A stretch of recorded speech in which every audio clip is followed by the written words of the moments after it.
Welcome to the Manders Mindset podcast.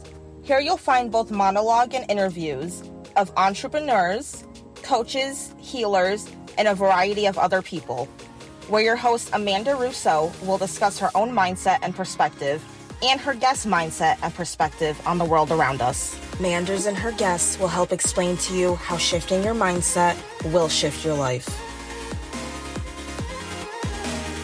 Welcome to Manders Mindset, where we explore the power of shifting your mindset to shift your life. I'm your host, Amanda, and today we have a one-of-a-kind guest. You might recognize him as the question mark guy from his unforgettable infomercials and TV appearances that showed millions of Americans how to unlock government grants and benefits. Today, I am here with Matthew Lesko, and for over 4 decades, he has spent uncovering ways for people to access funds they never knew were available. And I am so excited to delve in his journey. Thank you so much for joining me. Well, my pleasure. You may be sorry, but it looks good so far. I will not be sorry. We've already had some laughs, and I know we're going to learn a lot from you. So, who would you say Matthew is at the core? Who am I at the core? Scared as hell and don't know what I'm doing. And I think we all are, because nobody has the real answers. And we're all guessing. And that's why I wear these suits. And to me, they're to show people, this is me inside. And I wear a lot of cartoons, too. And I want people to know what's inside me. Because after I tried to be like somebody else all the time, did what I was told to do, and none of that was working. I said, fuck, I'm doing everything. Somebody told me what to do. And I'm not having fun. I'm not succeeding. So something's wrong with this equation.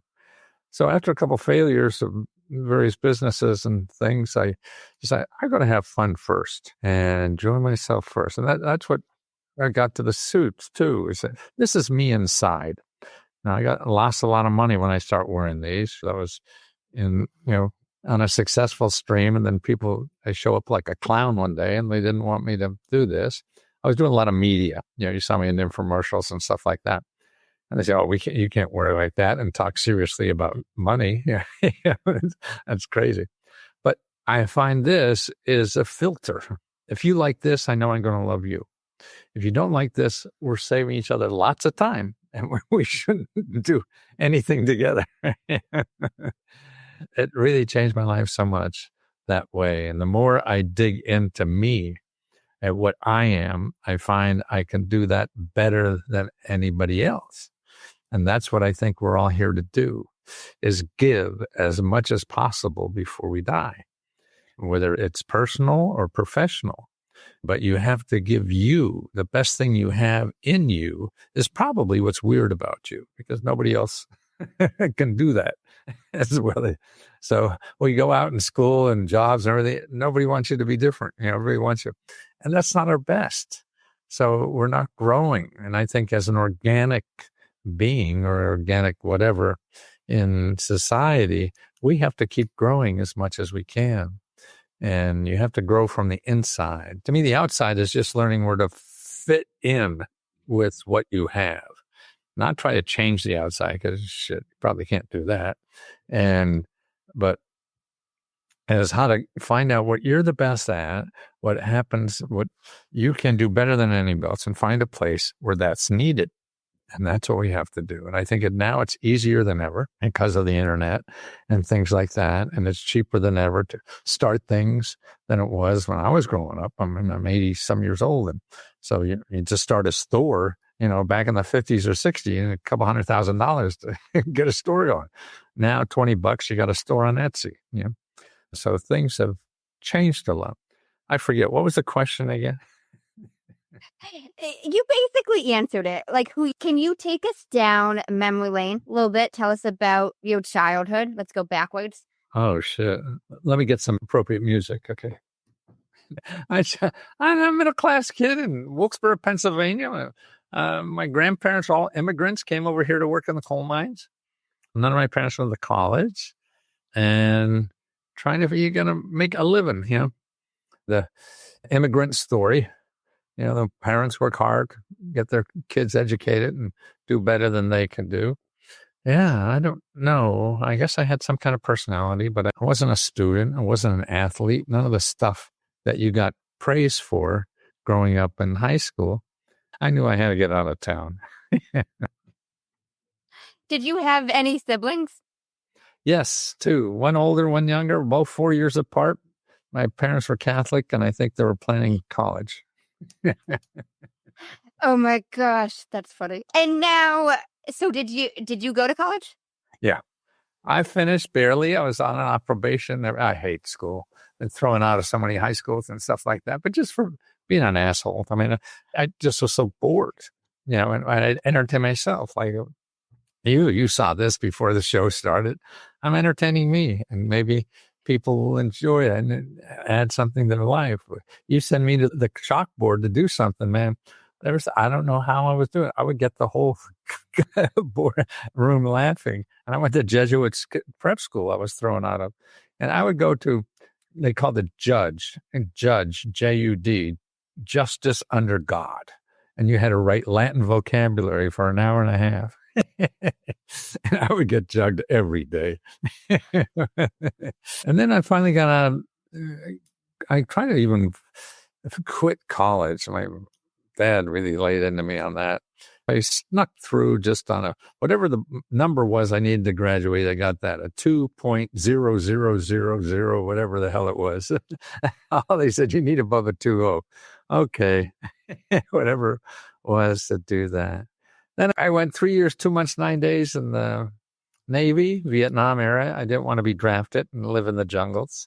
I'm not that kind of guy. I figure clean sheets in the Navy every night. That's a little better.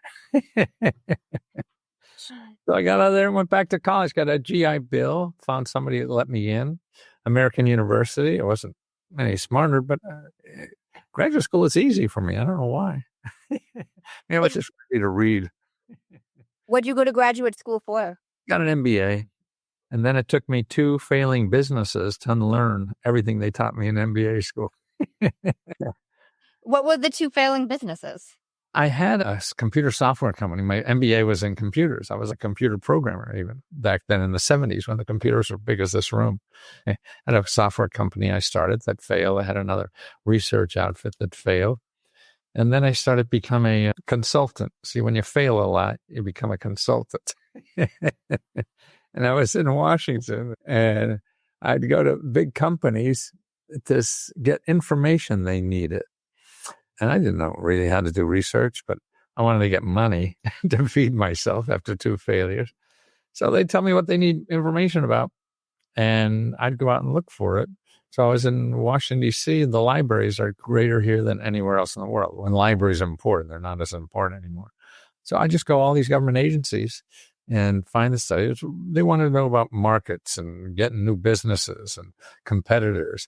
And I'd find all this stuff in government information. Everything in the government nothing in the government is copyrighted. So I would take all their stuff, put my name on it, and sell it to my clients for thousands and thousands of dollars. They were making millions out of it, so they didn't care. And after doing that for a couple of years, that my first success, and I said, geez, why doesn't everybody know about this? People in Wilkes-Barre didn't know. I had no idea. I thought government was like the Division of Motor Vehicles and the post office or something, and that was it. Man, there's so much money in it. And I was getting tired of helping millionaires become billionaires. And rich people aren't fun to work with. All they want is money. They don't give a shit about anything else. So they're not human in a way, It takes away their humanity, I think, to be human to the rest of us and to enjoy daily life. So I wanted to help the average person, and I couldn't do it by selling my services for thousands of dollars. So I started doing books. I wrote 1 book and it became a New York Times bestseller. And I didn't write a lick. So remember, I flunked English in college and everywhere else I took it. But see, I took a government publication I found in the government printing office, just copied the whole goddamn thing. Sent it. See, nothing in the government is copyrighted. So you could take anything in the government and sell it, reprint it and sell. That's what I did. Penguin Books did it, and I did talk shows, and I enjoy acting crazy, and sold 1 million books. So what made you go back to school and get your MBA when you hated school? Yeah, I guess 3 years in the Navy. And what was I going to do? Didn't have rich parents. I didn't have access to anything. But I didn't mind working. Unless I worked more in college than I studied, just so I had money to play. And this was after the 60s. The stock market stuff was in the 60s. And so in the beginning of the 70s, when I came back, that's when the war ended. A lot of the people that I knew I admired were involved in stock market stuff or whatever, financial services, before it really came what it is now. And I didn't know. Business was going to be what I was going to do. And MBA sounded, yeah, but that's a good point. But it was easy.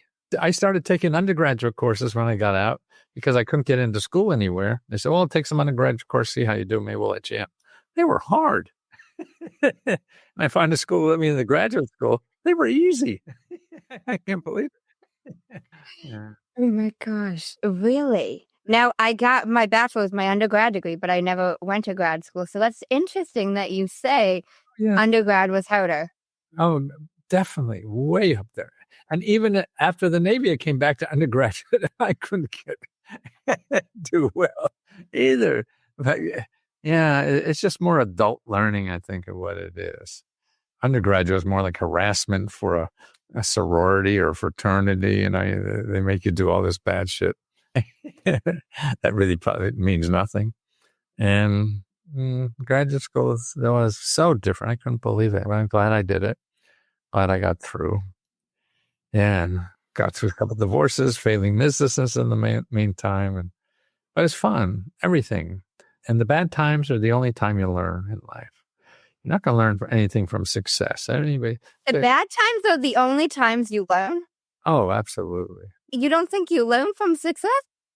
No, there's nothing you learn. I mean, the only thing you have to know is get money, go to the bank. There's nothing you have to learn. When you're failing, man, and you fail or something, man, then you have to stretch that brain, man. What the hell? You thought this was going to be perfect. You thought this was going to be good, man. You have to dig deeper in yourself. And if you're going to do something new, you really have to plan on that. Because it's like riding a bike or learning to walk. You're going to fall on your ass a lot of times. And if you're not ready for that, you're going to quit. And if you quit, then fuck, you're not going to have a fun life. You know, speaking of a fun life, you mentioned on a different podcast that you started having more success when you started having more fun. Oh, absolutely. That's why I keep joking all the time. Really? Yes. Because if you're having fun, you're natural, right? And so this is really you. So you're able to show something more authentic about you, unless you have stupid jokes that somebody wrote for you. And that means you're able to grow in that kind of environment. I think we're all like a plant. You know, every plant has to be in a certain pot.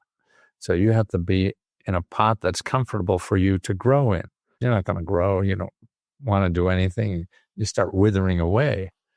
But if you have an environment where you can express everything you have, that's how you grow. So you could see what you are. And having fun, then it takes the boredom out of the day. Not like going, and work isn't like going to the dentist. That's what most people do, right? And why does it have to be? I mean, this is half of your life. If we have 24 hours, 8 sleeps, 8 is work, and 8 is other stuff.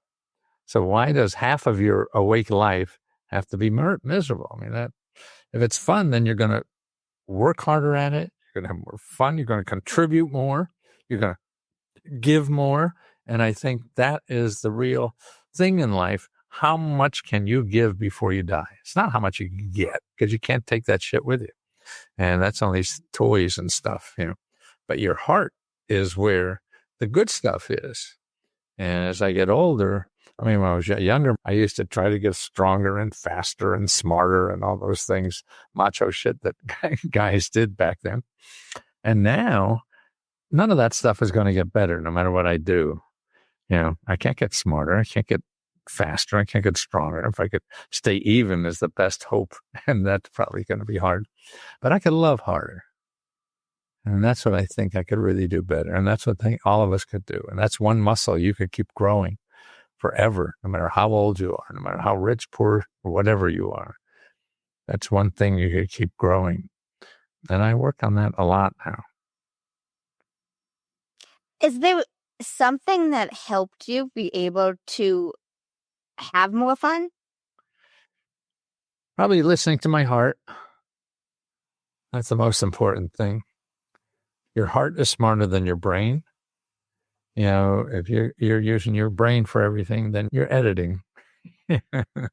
And you're using somebody, you're putting other people's values and things or whatever, because that should be successful. But no, you have to find out what's good in you to be successful, not what's good in somebody else. That's guidelines maybe. It's not like stupid or wrong, but for you to really grow, it's finding inside of you to grow, not what's inside of anybody else. I mean, not that it's bad, I'd say, but the whole trick is bringing out what is. And this is personal and professional. I think it's the same thing.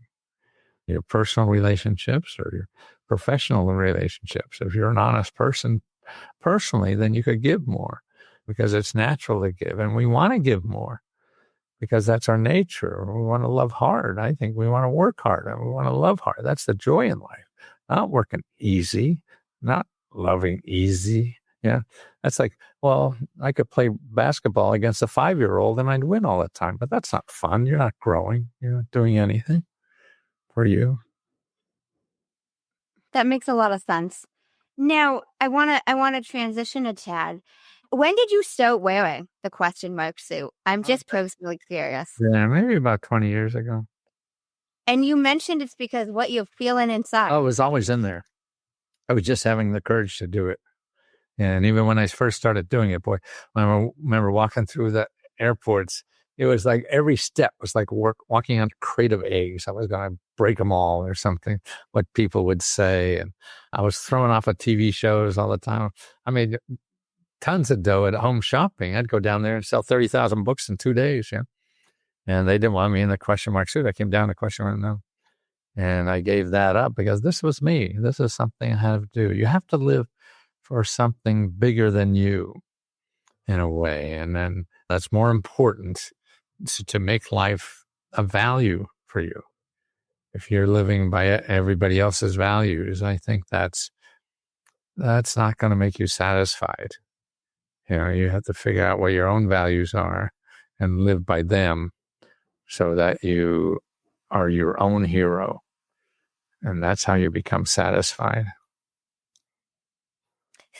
Something bigger than you. You got to live for something bigger than you. Right. And how did you develop living for something bigger than you? Oh, you have to listen to inside. It's sort of like the suit. Maybe you were wearing the suit was something bigger than me. And I gave up tons of dough. I could have changed the suit and stayed there and make all the money. No, this is bigger than that. Bigger than money, bigger than my success. It was just something I have to do. Maybe people look at religion like that or some kind of philosophy or whatever. Maybe your meditation has something like that to find that. But when you stand for something, like I was on a talk show or actually it was a game show of some kind, and I had to give names of some people that I admired. I don't really have that, who are my heroes. But when I thought hard of it, I came up with Nelson Mandela and Muhammad Ali. And both of those guys gave up their easy life and their success and everything to go to jail on an issue that was bigger than any of that. See, and whether it's believing in, desegregation or the Vietnam War, they give up everything to make that statement. Now that's the ultimate. I want to transition a tad. When you get your MBA and post MBA, how did you get into infomercials helping people with the grants, with this free money. How did this come about? I mentioned I started working business to business. So I was in Washington, found out about the information, and I was selling the information I found in Washington to businesses. And what happened then, I had no money. So the way I would advertise my business was try to get people to write me up, because I couldn't pay for ad in the Wall Street Journal. So maybe I get them to write me up. So I get business magazines to write me up to get customers. So that's a publicity thing that I saw, hey, that's a lot cheaper than buying an advertisement. And I can only pay for this much. They do a whole page on me. I get that for free. So that seemed, hey, this is a good way to market. And then the books. And back then, to sell a book, you had to do talk shows. So, and I was with big publishers in New York, because my business to business was pretty good at then. That was my first successful business. And so we had about 30 people running around town here doing stuff for rich people. And so some agent found me to do a book for, just normal people, not business people. I said, yeah, I'd love to do that. So I did that, and they sent me on a tour, because that's what you did in a book. You went city to city to do a tour. I enjoy performing. I was a professor, and to me, when I was a professor and I taught computer science at the universities here in Washington, I found out that the only way I could educate people if I kept them awake. And that's what education is all about. So that's what I saw doing talk shows, is keeping people awake.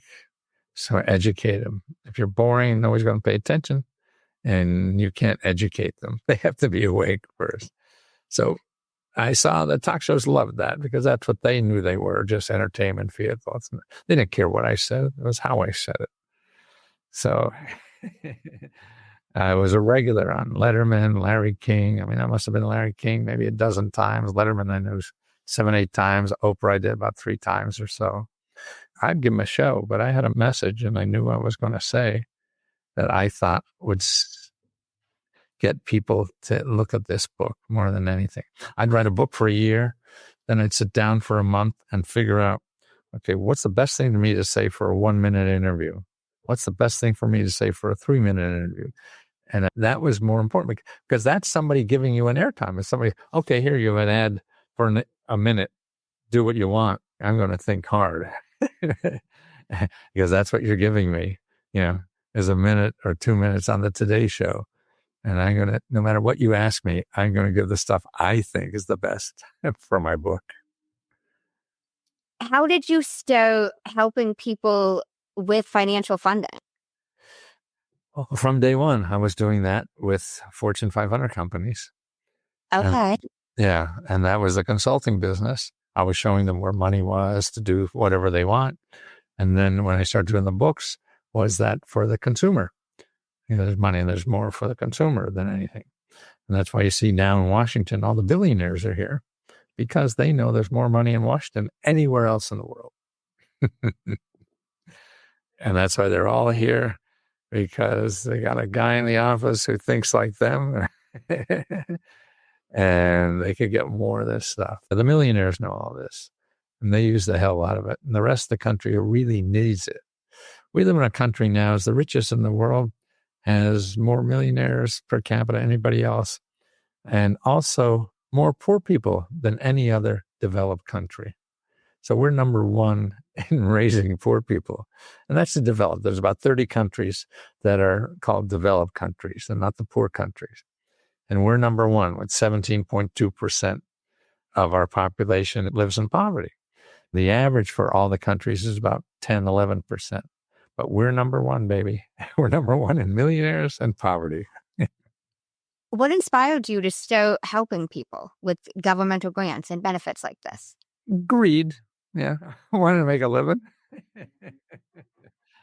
And I think to make a living, the ideal thing to make a living at is, number one, you have to feed yourself. And number two, if you could do that and help other people, that's great. Then if you could do that and have fun and help other people, that's a trifecta. And it was all 3 of those for you. Yeah. Well, that still is at 81. I get more energy from this than anything else I could think of. I grew up in Pennsylvania in the 50s, 60s. It was retirement was going to Florida and playing golf for 20, 30 years, which sounds like being in the grave. Why the hell do you want to go and do something you're shitty at? Have a skill that helps people and do something that you can help other people and feel appreciated in life, not just with a 16 or 22 handicap. Now, why do you think so many people miss out on funding from the government that they can get? Fear. The biggest thing is Google. So you think Google prevents Oh, people? yes. Absolutely. Why? Let's say you need to pay rent. Can you go online now? We do a little exercise or not? Yeah. Okay. You go online now and go to Google and put in rent grants. Oh, you can't pay rent, let's say. Amanda, oh shit, she got fired. You can't pay rent. Okay. So what are you going to do? Okay, go to Google. There's something called RAFT, Residential Assistance for Families in Transition, that comes up. Okay, but how many things come up there? Can you tell? There's a little tab on the right. You see tools, TOOLS, on top, up by the search bar. Yep, I see tools here. Oh, 152 million results. Okay. So you have 152 million. If you have a few hours, you can maybe stuff that shit. It's going to take the rest of your fucking life to figure out what's for you, right? Okay, let's go to another place. Okay, this time let's go to findhelp.org. Okay, you there? Yep. Okay, put in your zip code. I'm going to put in mine so you don't have to say yours. Okay, how many programs do you have there? 2,624. Okay, in your zip code, there are 2,624 programs that give out free money and help for you to live better. 2,600 programs. Now, for just rent, you went to Google and you found 150 million. So here's 2,600. Now, if you put in rent up on the left-hand side up there, you see that little place to put it? Yeah. And what do you get there? 66. Okay. So now you have 66 nonprofit organizations and government offices in your zip code that help people with rent. Every one of them give you money. Now, this 150 million websites in Google, those 66 may be in there, but you'll never find them. And the other problem is the 156 million minus 56 or whatever the heck you had, all want to get money from you. Mm-hmm. So that's why Google, to me, is the biggest handicap we have in life that stops people from getting this help. It's all right here. And people will go to Google and they'll look and they'll call a few people and nobody's going to give them money. And they say, shit, I tried, and they give up. Well, here you have 60, 70 places that really give out money. That's all they do. And you have to go through the list to find one for you. That's what keeps going. Does that surprise you at all? A little bit. Why does that keep you going? Oh, because I know it helps people. I mean, I couldn't pay my rent and I found this. Thank you. I didn't create the program. The program's there. I had nothing to do with it. And there's nobody telling people. You want to start a business. You want to do anything. You want to get rid of that job you have and get another degree or something. Just show you money for that you don't have to pay for. You want to buy a house, okay? It's all there, but it's not where you think it is. And Google makes it worse. That really surprises me that Google makes it worse. I understand with all the options, but I would think it would be the opposite, that it would help. Because I'm at the age where I'm pretty young, but I've lived in a time before Google was really active, before people were really using it. So I remember the pre-internet, the post-internet, I'm that last generation, basically. but wow. No, it is great, but it's No, I get it is, but it's almost like this web of it, too much. most of it's good if you have money. See, my problem is, if you have money, everybody there will help you get money or help you with rent if you have money. But if you don't have money, then you can't play that game. It's the same with buying a house. It's the same with getting a career, with anything. So what happens to the people if 50% of the people in this country don't have an extra $500 to pay a bill? Almost 20% are living in poverty. How are they going to use Google? They're the people that need the help. Google will help you if you're rich. Now, do you have any tips for beginners on trying to navigate government resources? Yes, it is. There's nothing but trial and error. In other words, you have to try and not stop, because what you think is there and how to do it is probably wrong, but you have to go through and sort of like, you're going out looking for a date and you ask 10 people to date and they say no. Well, then you reevaluate what I do wrong kind of thing. And that's how you learn. If you only go once or twice and they all say no and you give up, well, nobody wants to date me. And that's why. So how do we encourage? That's why now what I have is what's called I call it community.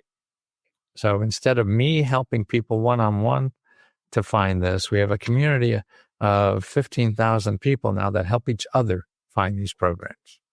Because I was wondering, how am I going to make money? Nobody bought reference books anymore. So I was out of business. I knew the information was still good, but how do you get it to people? Now I get it to them better than ever before because they learn from other people who just used it. And like right now, every day we have 3-4 hours of members that are helping other members live on Zoom calls, showing them, answering their questions about how to get all this stuff. So it doesn't even need me.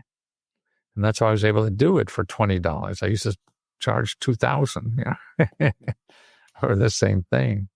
And so that's very gratifying to me that I could do that in a community that helps other people. And it's all with love. I call it a loving community, trying to help each other, because that's the joy in life. See, I think giving is selfish.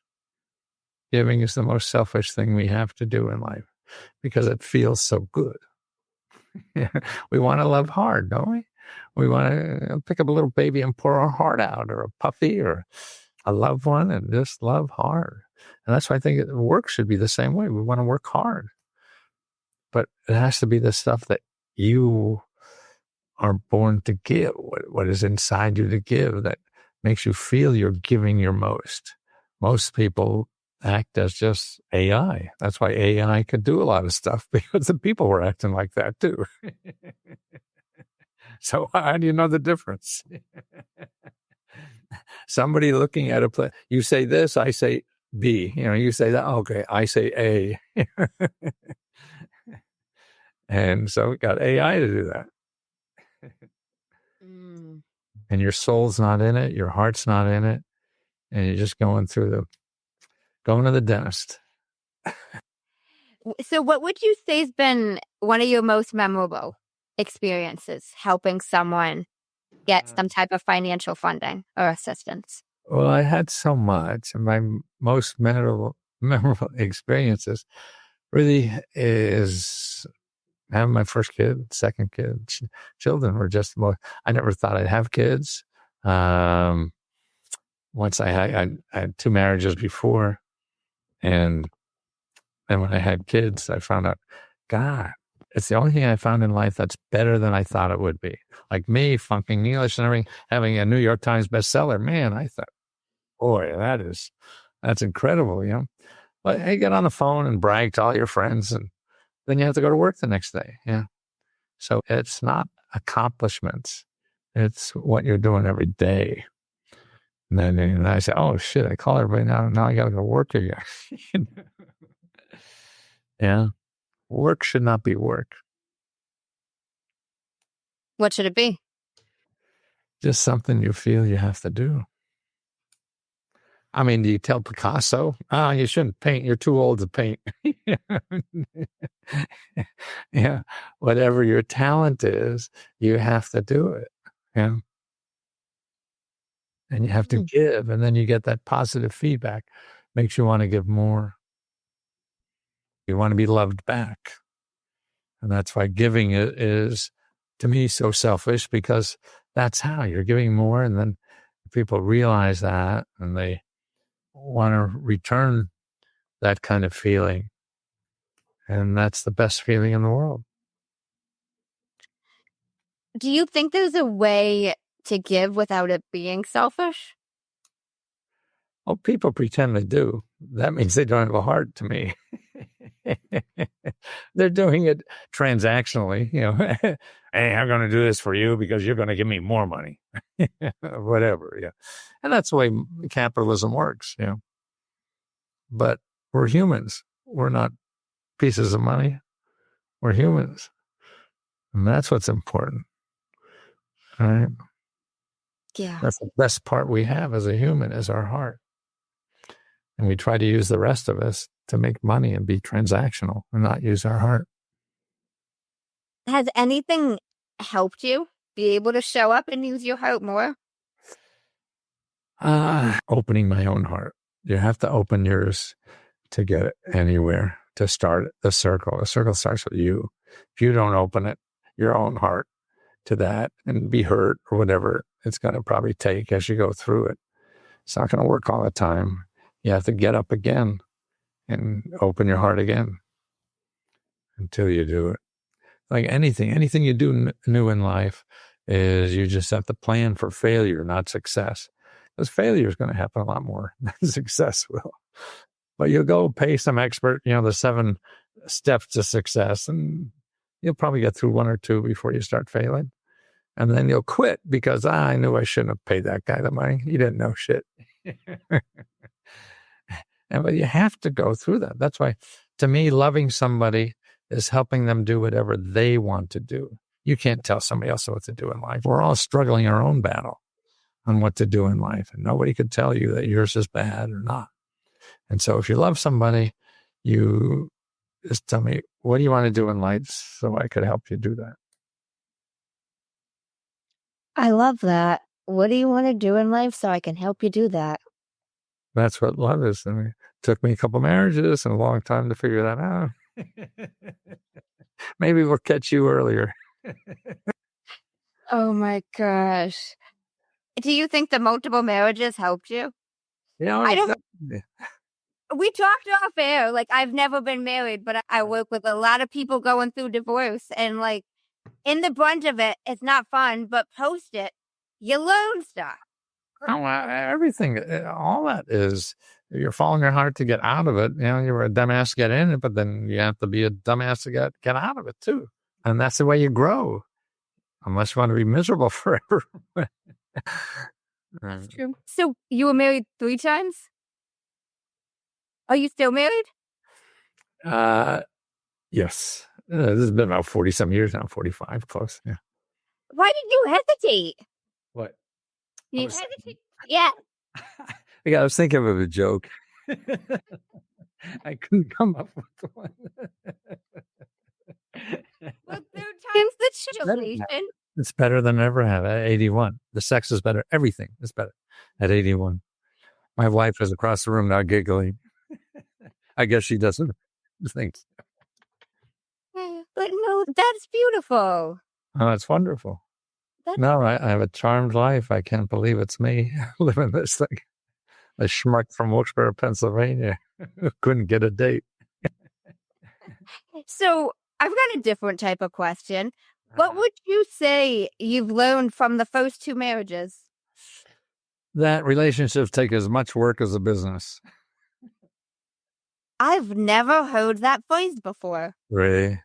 It does, because I was interested in starting businesses, ways to support myself. So that was my main. To me, at least men my generation, marriage was sort of like just a little thing, like getting a date or something. I don't know. But I didn't realize how much work it really takes if you want to do this. I get that. I think some people don't realize that with different things, like the effort or the work that it's going to take. Exactly. So I want to transition a tad. I'm sure it has, but how has like financial assistance transitioned post COVID?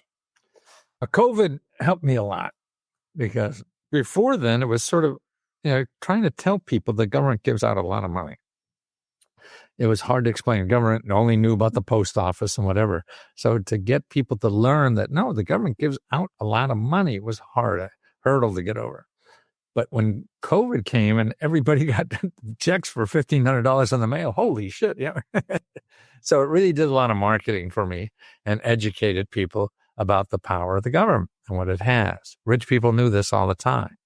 That's why I learned this from them. I was helping them get money, and it's in the government. So that's why it helped a lot of people, at least for me. I thought after COVID, my business would really fall down, but no, it's better than ever. Have the funding or the finances from the government? It changes. It goes up every year, no matter who's the president. Absolutely. We give an average now. During Biden's last year, it was $17,000 per person every year. In Trump's first year, it's going to be $18,000. And it'll keep going up. Wow. So do you have a piece of advice you could give someone looking to seek financial assistance for the first time? Yes, I would. Don't go to Google. Go and talk on the phone, call people and ask people. See, the government is full of people that help you solve a problem, whether it's a money problem for rent or whatever. So you talk to those people, helping people solve your kind of problem, that are all free. So they know a lot more than just their program. And they're the people you want to talk to because they see people like you every day. It's sort of like a plumber for your toilet. You don't want you're a teenager to try to figure it out. You call a plumber who fixed 100 of these things. And they could fix it before your bathroom floods. So that's what, find the people. The first place to go is findhelp.org. Go there, put in your subject area, and then start calling people. Don't look for applications to fill out. Look for people to talk to. That's the key. You got to talk to people. And they'll help you find the right place for you because there's thousands and hundreds of thousands of programs all over. So you have to cut through that. And you do that with people. So that's it. If you want to start something in America, you go to a website that the SBA has of all the free consultants that'll help you start or grow any kind of business. So you go to sba.gov and then /local-assistance. And you put in your zip code there, and like findhelp.org, you see all the programs. There you see all the local programs that will help you start your business, and they're all free. But I would do this for my Fortune 500 clients. I'd go to these programs, get all this stuff, and then sell it to my lazy clients. Oh my gosh.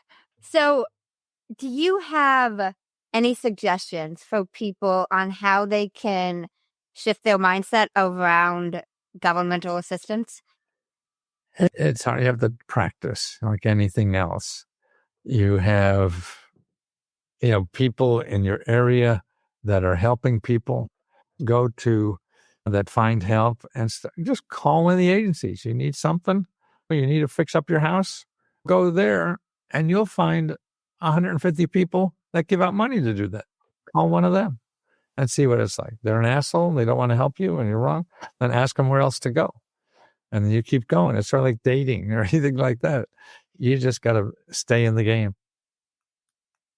Stay in the game. I love that. Have you heard of a man named Jay Shetty? How do you spell that last name?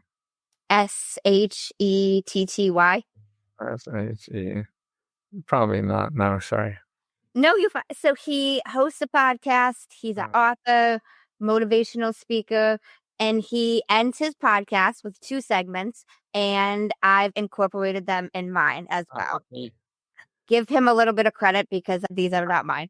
I steal from everyone too. Don't I? first segment is called The Many Sides to Us. And there's 5 questions, and they need to be answered in 1 word each. The what is it? What is 1 word someone who is meeting you for the first time would use to describe you as? Weird. What is 1 word that someone who knows you extremely well would use to describe you as? Kind. What is 1 word you'd use to describe yourself? I'm scared. What is 1 word that if someone didn't like you or agree with your mindset would use to describe you as? Stupid. What is 1 word you're trying to embody right now? Pleasant. I'm very impressed you answered these in 1 word. I did not think you were gonna, to be honest. Well, you asked me to. And it was easy. A lot of people have not listened. Oh, Yes. Second segment is the final 5, and these can be answered in a sentence. Right. What is the best advice you've heard or received? Your heart's smarter than your brain. Why is that the best? Why is that the best? Because it's the truth for me. And I didn't know about that. I used to, got an MBA, and you're taught to think and to make decisions and get a spreadsheet and ask experts. And fuck no, this good stuff comes from here, your heart. What is the worst advice you've heard or received? Invest in crypto. Why is that the worst advice? Because it's stupid. Why is that stupid? Well, I don't know. For some reason, they're making money, but that's gambling. You have no control over it. You want to do something, you have some control over it. So you worry about your effort into doing it. That's why I like making money with my talent. I have some control over that. I don't have control over the universe and what it's going to do or whatever. But in these gambling things, that's Vegas. What is something that you used to value that you no longer value? Dark hair. Because you don't have dark hair? If you could describe what you would want your legacy to be, as if someone was reading it, what would you want it to say? I don't really care, to tell you the truth. I'm not going to be here. Why would I care? I'm here, and that's why I have time to be here. I have time yet to contribute. That's what I want to do. And how anybody else interprets that, it's what I interpret what I'm doing is important. So you don't care what they say after? Well, I'm not here. It's not going to do me any good. I have never gotten that answer, or even a similar answer, I gotta say. I respect that, though. Tiny tangent, but you mentioned on a different podcast, I can't remember whose podcast it was, but I really like this. And you stopped caring what people think because nobody's noticing your failures. They're not thinking about you, Right. It just made me think of that. If you could create 1 law in the world that everyone has to follow, what would it be? And I want to know why. Be nice. I think that's the key. I think it's all this stuff. We have so much meanness in our society, and it's so easy to stop all that by just being nice. It costs nothing. And it feels good. Why is it so hard for everybody to be nice? That is so true. Well, thank you so much for speaking with me. I really appreciate it. And now you're a sweet woman, and I appreciate you taking the time. Oh, of course. I appreciate your time. Now, I do like to leave it back to the guest. Do you have any final words of wisdom you want to share with the listeners? Yeah, if you really want to do something important, you go to leskohelp.com. That's my community there, leskohelp.com. I will link that in the show notes. Well, thank you so much for speaking with me. Pleasure. Thank you for having me. And thank you guys so much for tuning in to another episode of Manders Mindset. In case no one told you today, I'm proud of you. I'm rooting for you, and you got this. As always, if you enjoyed the show, I would really appreciate it if you would leave me a 5-star rating, leave a review, and share it with anyone you think would benefit from this. And don't forget, you are only one mindset shift away from shifting your life. Thanks, guys. Until next time.